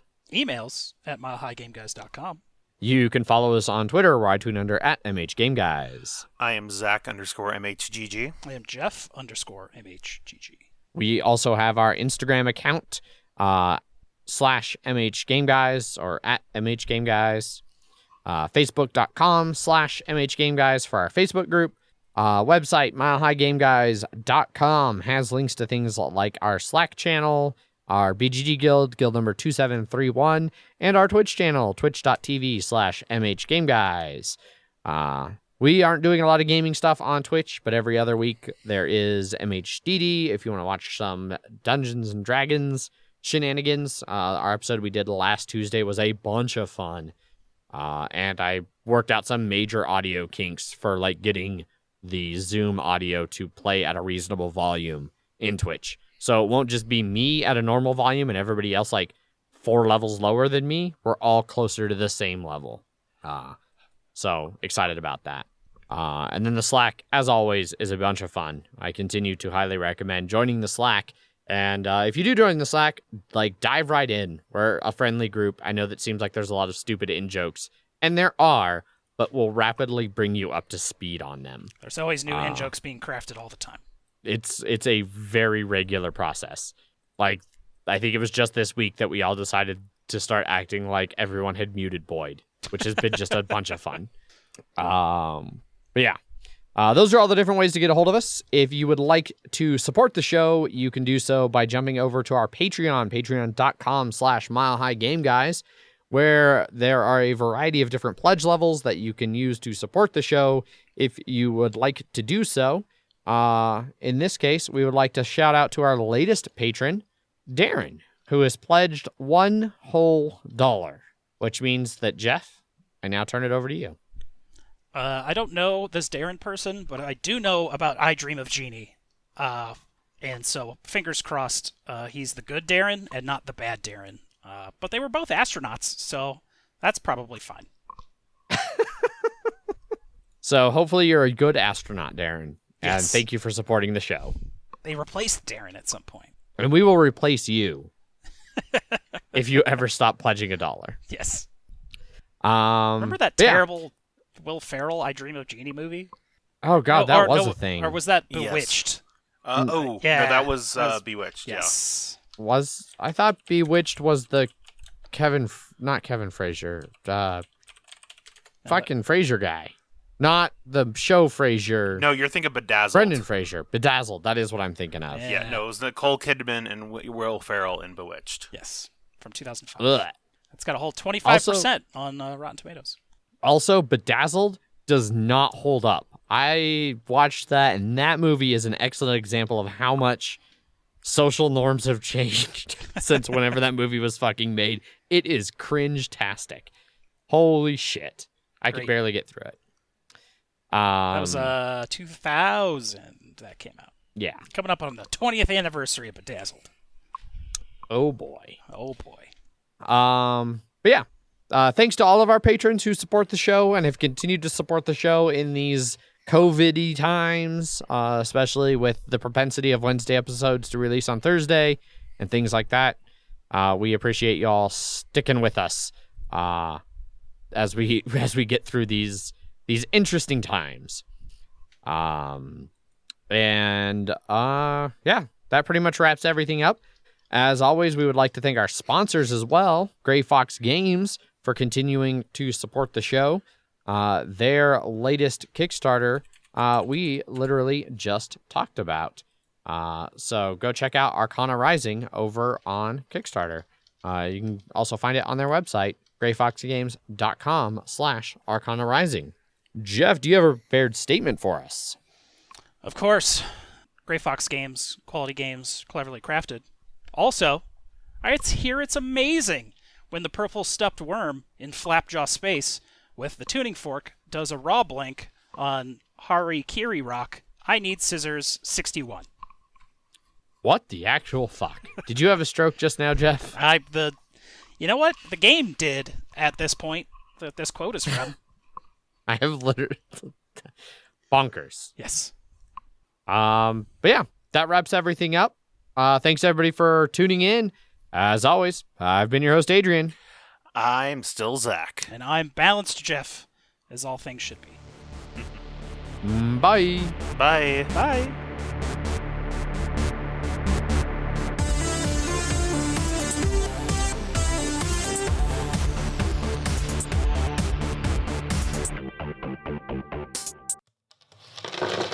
Punchboard Media, where we all bring something to the table. Pull up a chair at punchboardmedia.com.